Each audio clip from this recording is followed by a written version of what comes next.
What's happening, everyone? Welcome into the Drum Central YouTube channel. As always, my name is Dave Major, and today we're going to be breaking down a Nate Smith breakbeat. Now, if you've been anywhere on Facebook or YouTube or Instagram, you'll have seen Nate Smith stuff crop up because it's been going viral practically every video he's posted. All of his stuff is from the Jose James tour that he's been recently doing, and the little breakbeats that Jose films while Nate's just shredding and making amazing drumming. So this one is number 14. And I highly recommend you check out 1 to 13 and 15 onwards. This one is going to be a workout for your finger control. So before we even get into the lesson, let's just talk a little bit about finger control. So the fingers are the fastest moving part of your hand. So for any really, really fast stuff, they're going to be employed. So things like groups of 3, jazz ride cymbal, etc., etc. We're going to play groups of 16th note triplets, big groups of 6 or 5, and we're going to be using all 4 fingers. So if I grab the practice pad, I'll just show you in the side cam how I practice this.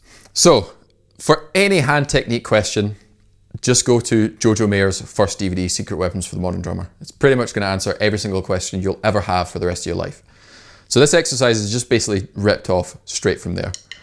We're going to work on each finger individually, and in a kind of a trigger motion with your index finger, we're going to be playing groups of 3, going 3, then 3 with the ring, middle finger, then the ring, then the index, and working your way back. Then, so do that for a minute, and then what I've been doing is I've been playing all 4 along with some songs for about 5 minutes, and it starts to get a real workout. So the first exercise looks like this.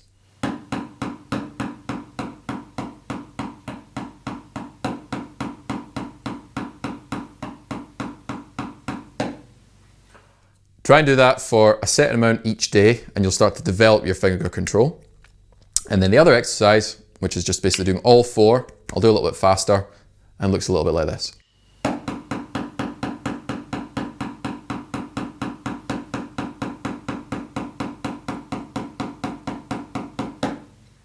Now, there's nothing terribly musical or exciting about doing those exercises, but it's kind of like weightlifting or going to the gym. You just kind of need to do it in order to be able to play these kind of really fast patterns. So now let's get cracking with the lick. There is a PDF below, grab it, and let's get to it. So the lick itself is kind of a half-time 16th note single-handed groove idea. The bass drum and snare drum are the simplest parts of this. In the first bar, we're going to play 1 and on the bass drum, 2 on the snare drum, 3 and on the bass drum, 4 on the snare drum. Over the top of it, for the first 2 beats, 1 eanda, 2 eanda, we're going to play 16th notes. Now, Nate's actually playing this way faster than I can, and he's using all fingers for it. But because of this tempo, you can actually use your wrists for these first 8 notes. So that first part sounds like this.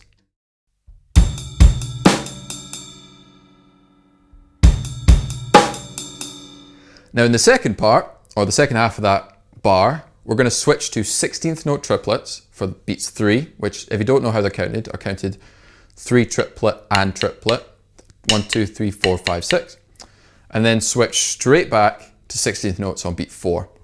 So beat number 3 and 4 sound like this.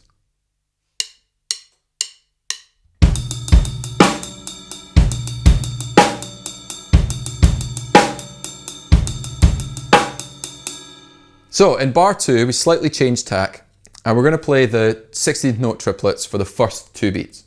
We're going to split them between the bass drum and the ride cymbal, and we're going to play the first of each group on the bass drum and the remaining 5 on the ride cymbal. That sounds like this.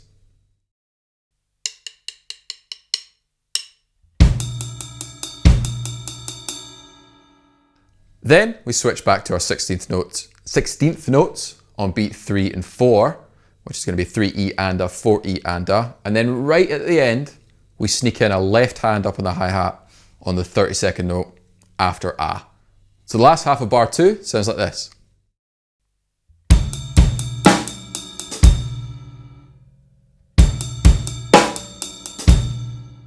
Now let's smash that all together in a nice 2-bar phrase, and we'll do it with a metronome at 60 beats a minute.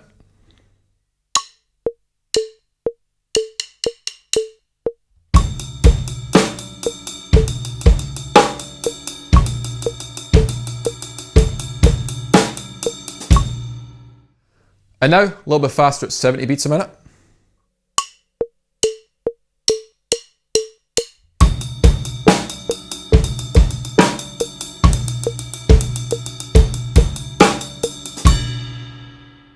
And finally, up to 80 beats a minute.